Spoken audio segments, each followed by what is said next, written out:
Ayaw na ninyo iboto ang kandidato ni Marcos. Yes! Ngano man, kay kaning mga kandidatuhan sila man pod ang nagasulti kay Marcos, okay lang nga dili nimo ihatag imong saad, basta paliguin lang mig-aix ug tupad ug akap, kami na'y bahala. Okay lang. Actually sir, tinuod na. Impeachable offense no ilahang gibuhat kay PRD. Yes! Yes! That is the betrayal of public trust. Classic. Dili nimo pwede kuhaon ang isa ka Pilipino dinhi sa sulod sa ato ang nasod. Unya dad-on nimo isakay nimo og airplane, dad-on nimo sa lain nasod ug ihatag nimo sa dayuhan niya. Mingon ka ikulong na siya. Dili na siya pwede. Ang tawag ana sa international law, extraordinary rendition. It's a crime. Dili na siya pwede mo nang kanang ginaingon nimo nga impeachable offense, tama gina siya sir. Siya dapat ang i-impeach sa iyang gibuhat kay President Duterte. I am a Filipino. You are all Filipino. Citizen. Ako, pag nagkasala, you prosecute me in Philippine courts with the Filipino judge, the Filipino prosecutor, at magpakulong ako dito sa bayan ko. Mabutit na lang may 10 dito na talagang mapunta sa langit. Lahat kayo dito, marami kayong kasalanan.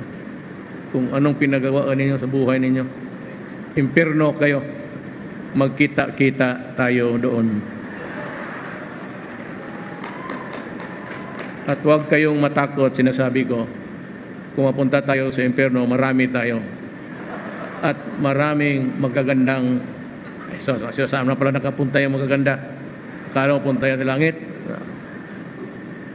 Yung magaganda nandoon sa impierno rin. Kaya ako, pag ako ang namatay totoo at magkasabay tayo sa ganun, mag-parade tayo, punta tayo doon sa trono ni Satanas.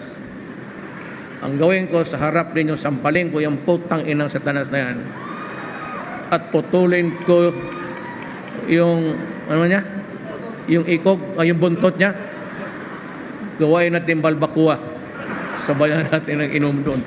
Wala yan, huwag kayo matakot niya kay Satanas. Ano bang tayo patakutin ng Satanas? Nakakutan. Di bale, malapit na tayo mag-take over. Eh kung may eleksyon lang, panalo talaga tayo doon.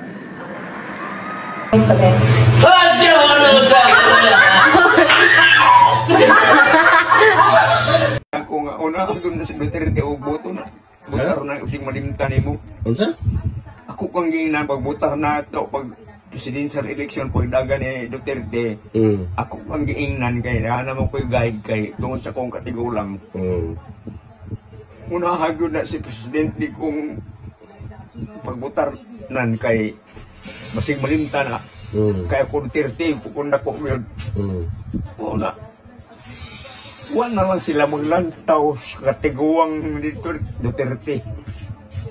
Dili naman ganin na magliso naman naglakaw. Mapuslan pa wala na sa bilangguan. Kung pananglit mapriso si Digong. Ang katupaning panahon ni Noy atong senator nga gipatay sa airport. Panahon ni President Marcos nga senior.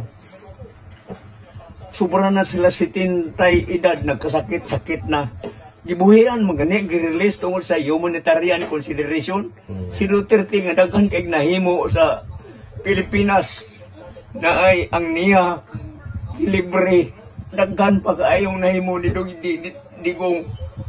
Ang pulis gidubli og sweldo, ulahi gani ang mga teacher, gi-priority gyud niya ang mga teacher, pero unsay ilang himo na amon tay gitawag og humanitarian consideration.